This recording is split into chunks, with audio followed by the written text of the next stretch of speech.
Hello, everyone. My name is Abigail Glover, and this is the final project for Fluid Mechanics Spring 2023 with Dr. Ozbay. Today, we are going to be creating a wind tunnel in Fluent and simulating an airfoil in that wind tunnel. As you can see, I already have my workbench pulled up, so we're going to start by dragging over a new fluid flow Fluent system, renaming it. And then we're going to go ahead and right-click our geometry and go down to New Design Modeler Geometry. Once we have our Design Modeler space up, I'm just going to click the Z and go ahead and add my axes. For this case, it is okay if we leave it in meters. However, we can duplicate the system to make it easier for the airfoil case. So I'm going to go ahead and change my units to millimeters. And I've gone ahead and converted all of the measurements from the handout so that I have those values so I can easily input them here and make sure that everything is the same. So from here, I'm going to go over to sketching and start with my lines. I'm going to do a set of 3 lines for the 3 different chambers we're going to have. We're going to have a nozzle, a test chamber, and a diffuser. So I'm going to make sure that all of my sizes are correct based on what the handout says.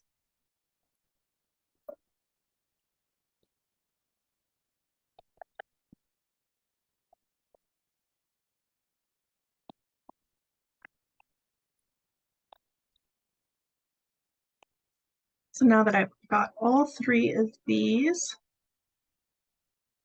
I'm going to go ahead and draw a line over all 3 of them. Then I'm going to go down to constraints, midpoint. We want to select the entire line and the center of our axes. This way is right in the middle of our coordinates. From here, I'm going to go back to draw. I'm going to draw 4 vertical lines.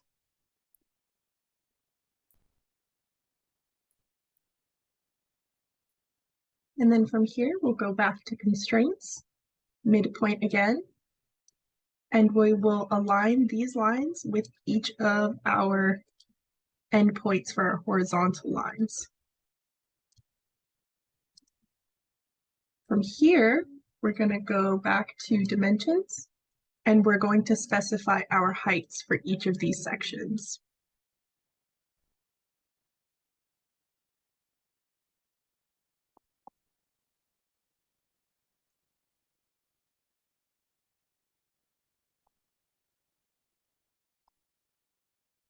From here, we will go back to draw, select line, and we're just going to connect everything.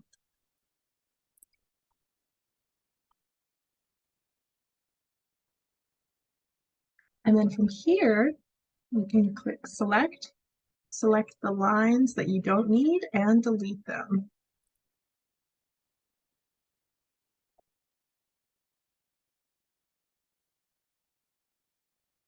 So now, as you can see, we have our wind tunnel here. From here, we can go ahead and go back to our workbench and duplicate this system.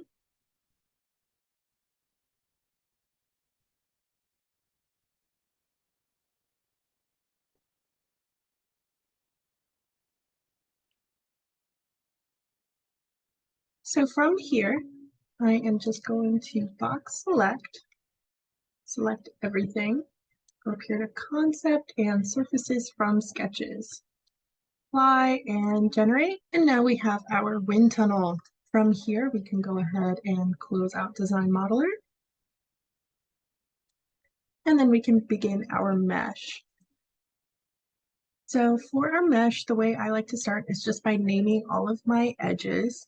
So I'm just going to start by doing that.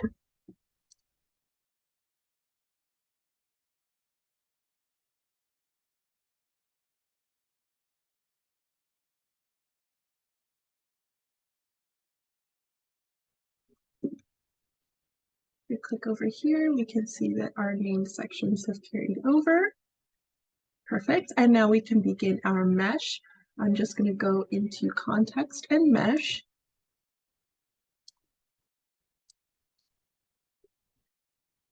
We're going to do triangles method. And we can go ahead and generate that. Once it's generated, we can see that it's created just a generalized mesh. From here, we can go into sizing. And for my sizing, I ended up going with an element size of 0.01.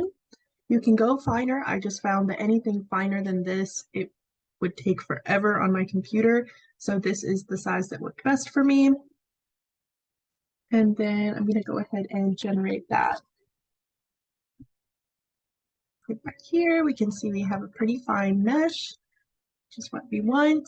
From here, you are good to go. You don't have to inflate either of the sides. So we're going to go to File and Close Meshing. From here, we can go ahead and update. And once we have that green check mark, we can go ahead and double click Setup.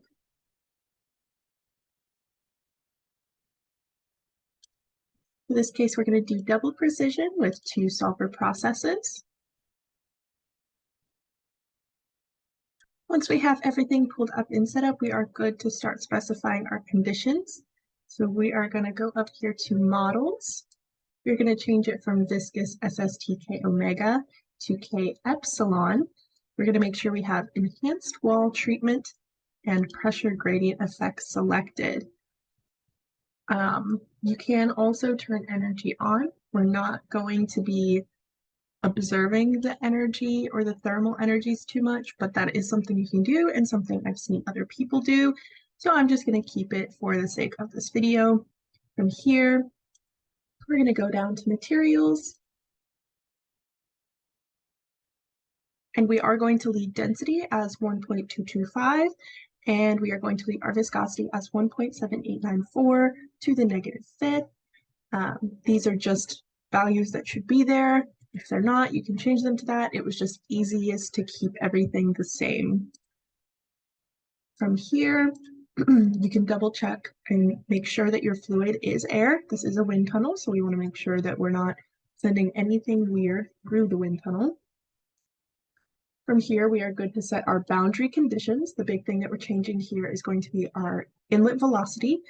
For the sake of this project, we have 3 different velocities, 5 meters, 10 meters, and 15 meters per second.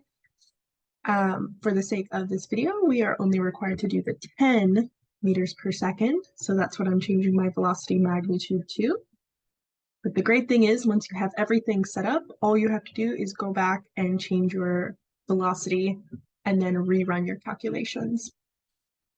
From here, nothing's going to come up here. Our outlet, we're not going to change any of the items that are in here. We're just going to make sure that that is all good to go. And then finally, for our walls, we do want to just double check and make sure that they are stationary and they have a no-slip condition, because we don't want our walls moving.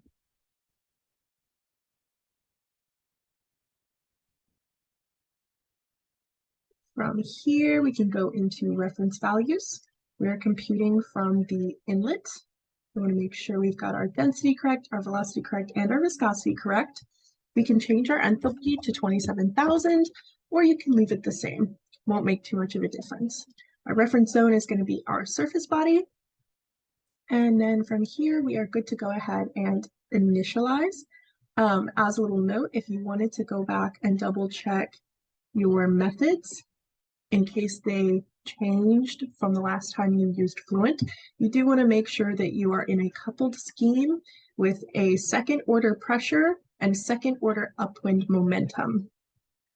So from here, we can go back to initialization.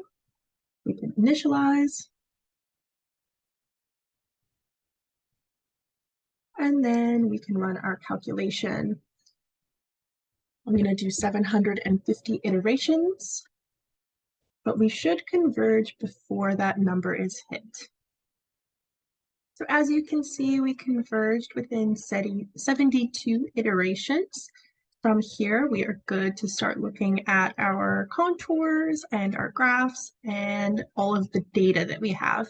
You do have two options for this. You can do it here in CFD Solver, or you can go into Post to do it. For the sake of this video, I will be doing it all in CFD Solver. So to start, we can go down here to Graphics and Contours. For our contours, the handout specifies that we want pressure, velocity, total pressure, and dynamic pressure contours. So I'm just going to start by relabeling this. This is going to be our pressure contour. And for pressure, we're just going to leave it as static pressure. We're going to select everything and save display. From here, we've got our pressure contour. It's looking pretty good. We can double click our legend and clean it up a little bit if we want, just so it looks a little bit nicer. From here, we're going to go back to contours. We're going to double click. This one is going to be our velocity contour. So we're going to change contours of velocity. We're going to keep it velocity magnitude. We're going to select everything, save and display. And now we have our velocity contour. So from here, we can double click contours again. For the next one, we are going to do total pressure. We're going to change it to contours of pressure and go down to total pressure. Once again, we're going to select everything, save and display. And here we have our contour for total pressure. We're going to double click. This one's going to be our dynamic pressure. Select everything, save and display, and close. So here we have our contour for dynamic pressure. So now that we have that done, we can go ahead and do our plots for the variation in pressure, velocity, total pressure, and dynamic pressure along the center line of the wind tunnel, and velocity, pressure, and total pressure along the vertical distribution.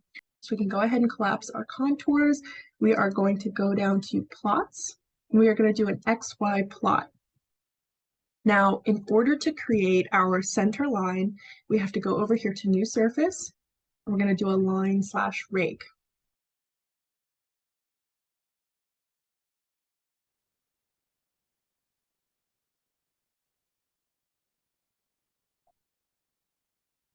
Pressure.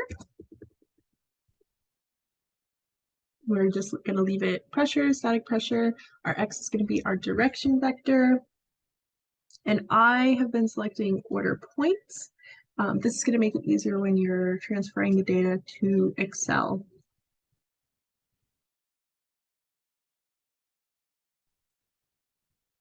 And there we have our pressure plot for our 10 meters per second. We can go ahead and close. Double click again. We're going to add. This time we are going to do our velocity plot.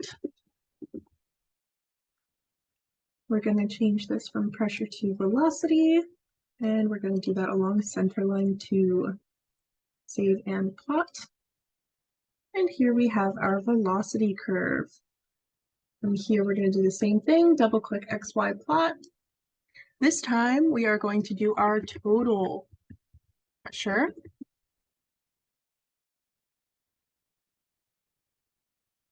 Total pressure, center line 2, save and plot. From there, we only have one more plot along the center line, and that's going to be our dynamic pressure. I'm going to do center line 2, save and plot. And there we have our dynamic pressure plot. Now, when you are ready to export these, you're just going to go down to XY plot. You're going to double click on whichever one you want to export. You're going to click Write to File, Write, and then you're going to navigate where you want to save it to. When you save it, it's going to give you an Excel recommended data file. Just open that up and it'll give you the X coordinates and the Y coordinates, and then you can combine all of your data. And this is going to be our vertical line. But our y is going to be positive 0.3048 and negative 0.3048. We can create, close, and now we have our vertical line. So our first vertical line plot that we're going to do is velocity. Now, because we're going along a vertical line, I am going to change my x and y axes so that my y-axis is my vertical location and that my x-axis is my data. So in order to do that, I need to change position to y-axis. I need to change this to 1 and this to 0. And then make sure that my data carries over for what I want on my x-axis. From here, we're going to click our vertical line. I'm just going to double click my XY plot. I'm going to rename this pressure plot.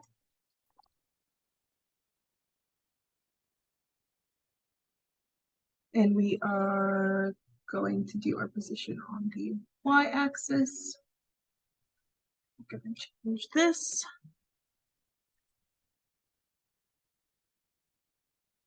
And we're doing pressure, so we are going to leave it as pressure and static pressure. We are doing that with our new vertical line, and we get this kind of funky looking data here. From here, we can close this out, double click our XY plot again, and the last thing we are observing for the vertical distribution is total pressure. We're going to do our position on the y-axis, change these. We're doing total pressure along our second vertical line. From here, you have all of your necessary plots. You also have all of your necessary contours. So that is it for the wind tunnel, just for observing the 10 meters per second. From here, I am going to exit out. And I am going to open up my geometry. This will be for the wind tunnel with an airfoil. So now I have my design modeler opened. It looks like it did not duplicate the wind tunnel. However, you zoom out, we've got it right here.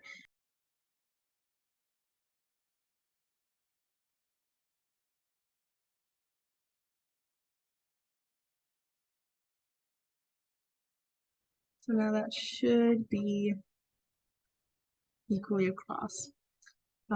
Now, in order to get our airfoil, I have already gone into Airfoil Plotter.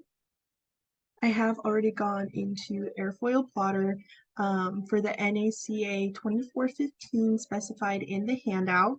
I did change my chord length to 200. So from here, I just selected CSV file of coordinates that downloaded a file onto my computer. So that downloaded an Excel document, and I edited it to make it into a text document to then upload into Fluent. So from here, I am going to select point. I have my 200 millimeter chord length here. And I'm going to generate that. And as you can see, it generates the points for that airfoil on the origin. Now I will go back and alter where the wind tunnel is so that it is more central in the wind tunnel, but for now we are going to focus on making this an actual object that the sketch is going to register when we turn it into a surface. So from here, I'm going to go up to Concept and 3D Curves. I'm going to zoom super far in and start selecting all of these points.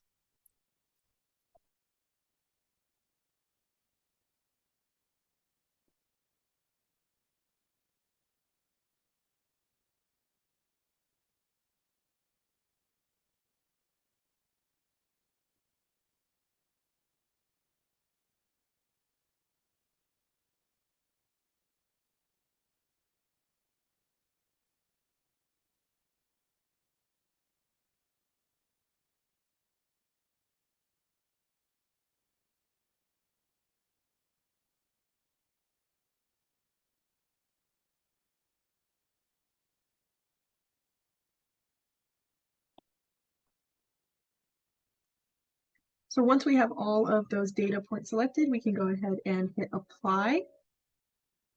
And now if you zoom in, you'll notice we have this little open area here. If you try to double back and select this, Fluent won't let you because it is essentially looping over on itself. So from here, I'm going to go up to generate first, and then concept lines from points. And I'm just going to drag those 2 points together, apply, and generate. There we go. I think.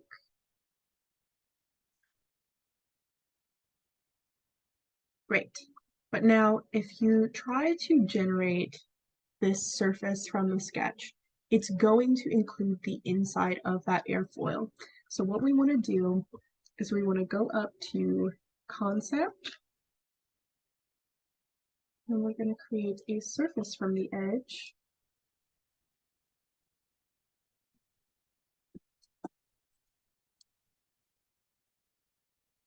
Now we have that as its own surface separate from the wind tunnel. Now, before we generate it, I'm going to go in and move the wind tunnel so that the airfoil is more centralized in it.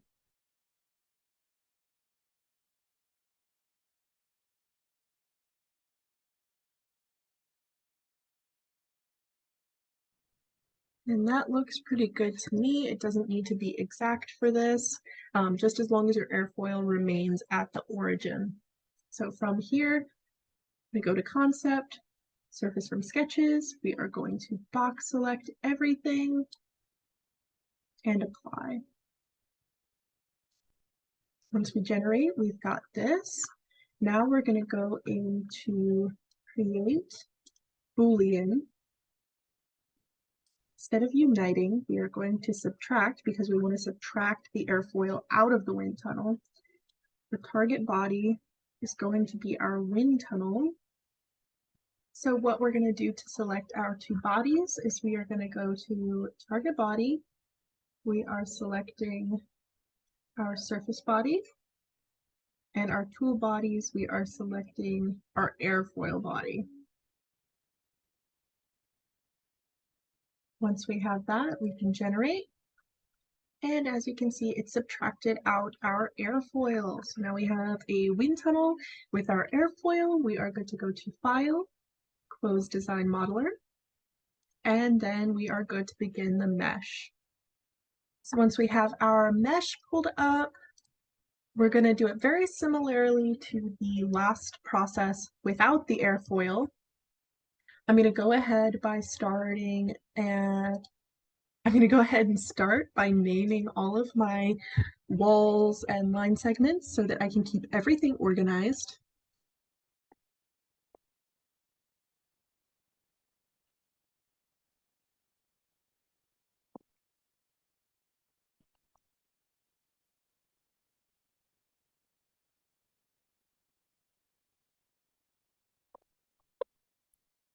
So then if we go over to named sections, we can see that everything carried over.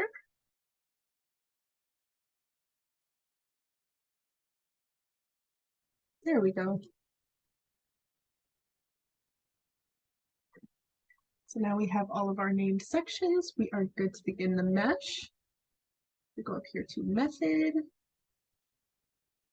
We are going to do triangular dominant and go ahead and generate that. Apply. I'm going to do the same thing, 0.01 for my element size, and generate. Once that has generated, we can see we have a superfine mesh. We're going to go ahead and update. Once we have our green check mark, we can go ahead and double click setup. We're going to do double precision with 2 solver processes again. So once we have everything pulled up, we are good to go ahead and get started. We're going to do the same thing we did for just the wind tunnel.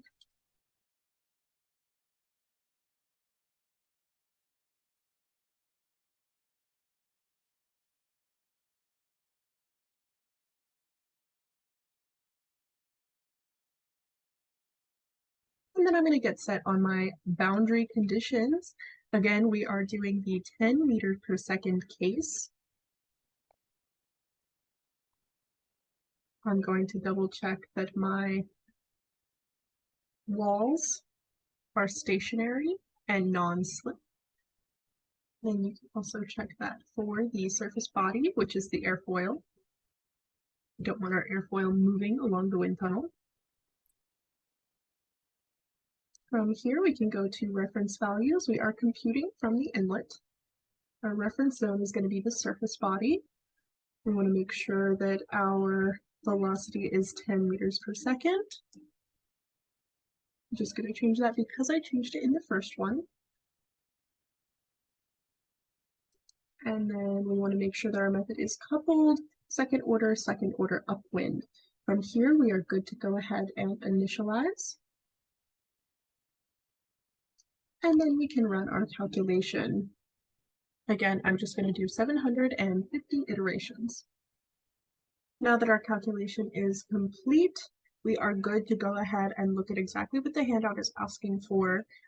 In this case, we are looking for our velocity and pressure contours as well as the drag and lift coefficients. I'm going to go ahead and start with the contours. It's going to be the same thing as last time. We're going to go down to graphics, double click contours. I am going to start with my velocity contour. And we're going to select everything and save our display. We can see our streamline for the airfoil and that we have our no slip condition on all of the walls. And here we're going to double click contours again. I'm going to do my pressure contour.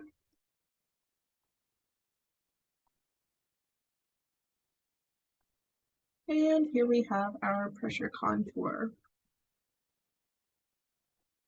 From here, we are also looking for the drag and lift coefficients. Now, because Dr. Ozbay said that Fluent calculates the drag and lift coefficients from the inlet, we could get those values from Fluent, but they're going to be incorrect because it uses the inlet velocity, which is 10 meters per second.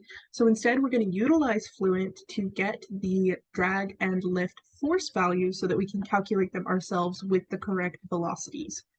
So what I'm going to do for that is I am going to go up to reports, and we're going to create a new one. We're going to go down to force. We'll start with drag.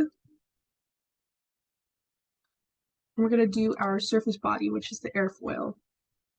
Just hit compute, and that's going to give you your force down here.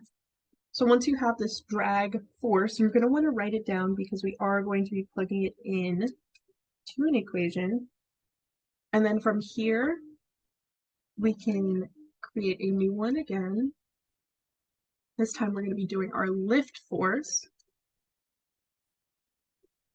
And we've got that down here. So write that down as well.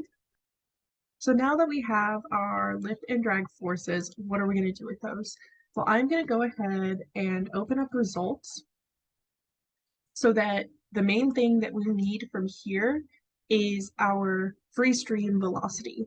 And we can get that by setting a probe in the wind tunnel to see what the free stream velocity in the test section is, as opposed to using the inlet velocity. So what I'm going to do from here is I am going to create a velocity contour.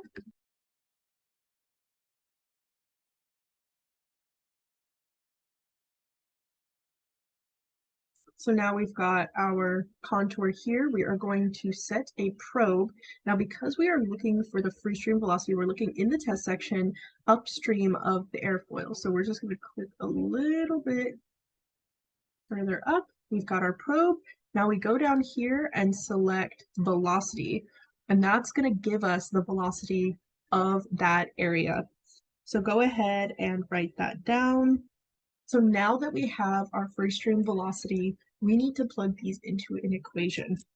And that equation is going to be CL is equal to the lift force over 1/2 rho V squared times C, which is our chord length. And then for our drag coefficient is going to be our drag force over 1/2 rho v squared times our chord length. So now that we have those values, we can go ahead and plug them into our calculators. So once you plug those values in, you are going to get a lift coefficient of approximately 0.1865 and a drag coefficient of approximately 0.01718. Now I just want to go back to CFD Solver real quick and show you what it would have computed. So we're just going to go back to report definitions. We're going to do new force report. Let's look at our lift first. Lift coefficient. Compute. So you can see it gives us a value of 0.23, whereas we are calculating a lift coefficient of 0.18 or 19. So there is that variance there. We're going to go back and do one for our drag coefficient as well. We are getting a value of 0.0211, whereas we are calculating a value of 0.017. These are slight variations, but they do make the difference when you're analyzing what Fluent is giving you. That is it. Thank you so much for watching. Have a wonderful day, and thanks for sticking with me this semester.